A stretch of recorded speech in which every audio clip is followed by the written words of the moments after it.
पंचायत चुनाव टालने के खेल में राजस्थान हाईकोर्ट का ऐसा भयंकर डंडा चला है कि राज्य चुनाव आयोग को अदालत में हाथ जोड़कर बिना शर्त माफी मांगनी पड़ गई।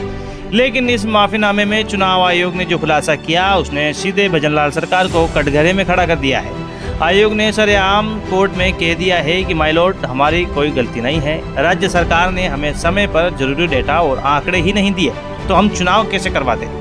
एक तरफ विपक्ष अवमानना के केस ठोक रहा है तो दूसरी तरफ सिस्टम एक दूसरे पर ठीकरा फोड़ रहा है। आखिर हाईकोर्ट के इस चुनावी ड्रामे का असली सच क्या है, चलिए देखते हैं। सबसे पहले समझिए कि चुनाव आयोग को हाईकोर्ट में माफी क्यों मांगनी पड़ी। हाईकोर्ट ने 15 अप्रैल तक पंचायत और निकाय चुनाव कराने की डेडलाइन दी थी, जो पूरी नहीं हुई। जब कोर्ट में सुनवाई हुई तो राज्य चुनाव आयोग के अध्यक्ष राजेश्वर सिंह और सचिव राजेश वर्मा ने अदालत में पेश होकर बिना शर्त माफी मांग ली।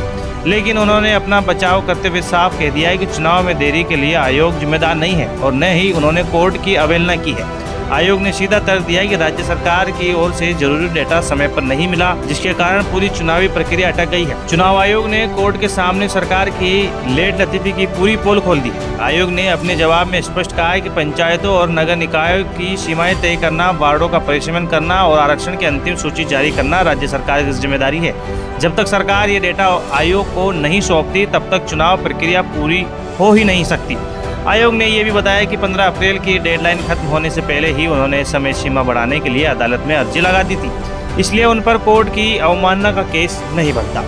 इस पूरे मामले में पूर्व विधायक संयम लोढ़ा और गिरिराज सिंह देवंदा को बड़ा झटका लगा है। लोढ़ा ने अवमानना याचिका लगाई थी कि आयोग ने मतदाता सूची 22 अप्रैल तक तय की, जो 15 अप्रैल की डेडलाइन का उल्लंघन था। लेकिन राज्य सरकार ने हाईकोर्ट को बताया कि डिवीजन बेंच पहले ही चुनाव कराने के लिए 31 मई 2026 तक की नई समय सीमा तय कर चुकी है। दोनों पक्षों की दलीलें सुनने के बाद जस्टिस महेंद्र कुमार गोयल और जस्टिस अनिल उपमन की खंडपीठ ने इस नई डेडलाइन को आधार मानते हुए यानी 31 मई को अवमानना याचिका को सारहीन मानकर डिस्पोज कर दिया यानी खारिज कर दिया। चुनाव आयोग और सरकार के बीच इस पासिंग द पार्सल गेम में सबसे ज्यादा नुकसान गाँव और शहरों की जनता का हो रहा है, जो अपने नए जनप्रतिनिधियों का इंतजार कर रही है।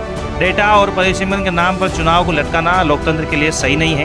क्या आपको लगता है कि चुनाव में हो रही इस देरी के लिए चुनाव आयोग से ज्यादा राज्य सरकार जिम्मेदार है?